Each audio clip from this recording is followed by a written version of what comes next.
ഉത്സവത്തിനെത്തിയ കൊമ്പൻ ക്ഷേത്രഗോപുര നട കടക്കാതെ കുറച്ചു സമയം പാപ്പാന്റെ ക്ഷമ പരീക്ഷിച്ചു. മുതുകുളം ഹരിഗോവിന്ദൻ എന്ന ആനയാണ് ഒന്നാം പാപ്പാൻ പ്രശാന്തിന്റെ വാക്കുകൾ അനുസരിക്കാതെ ക്ഷേത്രഗോപുര നടയിൽ തന്നെ നിലയുറപ്പിച്ചത്. ഹരിഗോവിന്ദൻ എന്ന ആന കടന്നു പോകുന്നതിന് മുൻപേ 3 ആനകൾ ആ ക്ഷേത്രഗോപുരം വഴി കടന്നുപോയിരുന്നു. എന്നാൽ ഹരിഗോവിന്ദൻ ക്ഷേത്രഗോപുരമുഖത്ത് കടന്നപ്പോൾ ക്ഷേത്രത്തിന്റെ ഉള്ളിലേക്ക് കടക്കാൻ ആന വിസമ്മതിച്ചു. പാപ്പാൻ പ്രശാന്ത് ആനയുടെ കഴുത്തിലെ ചങ്ങലയിൽ പിടിച്ചു വിളിക്കുന്നുണ്ടെങ്കിലും ഹരിഗോവിന്ദൻ അനുസരിക്കാൻ തയ്യാറായില്ല.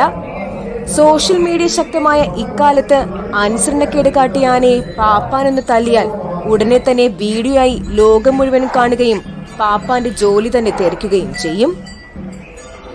അതുകൊണ്ട് തന്നെ പാപ്പാൻ പ്രശാന്ത് വളരെ ക്ഷമയോടെ ആനയെ അനുനയിപ്പിച്ച് ക്ഷേത്രത്തിനുള്ളിലേക്ക് കൊണ്ടുപോകാൻ ശ്രമിച്ചു.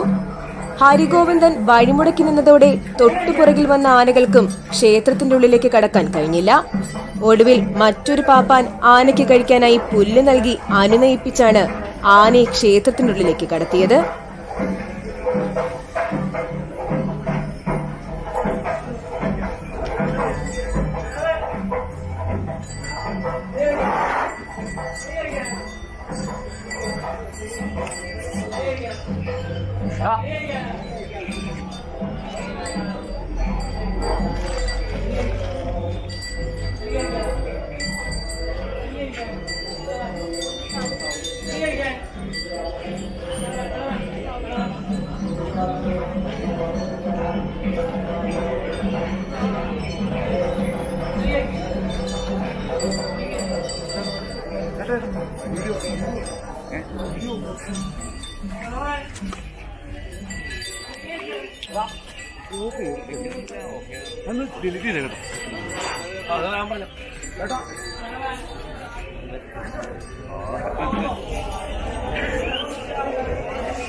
അവൻ മടിയ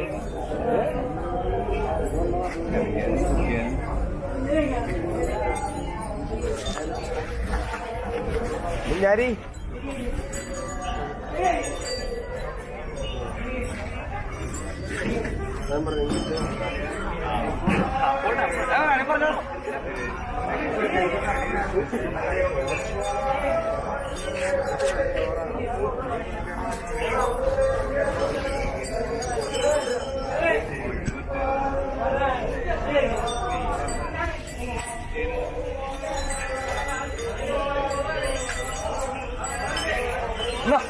മതിയാ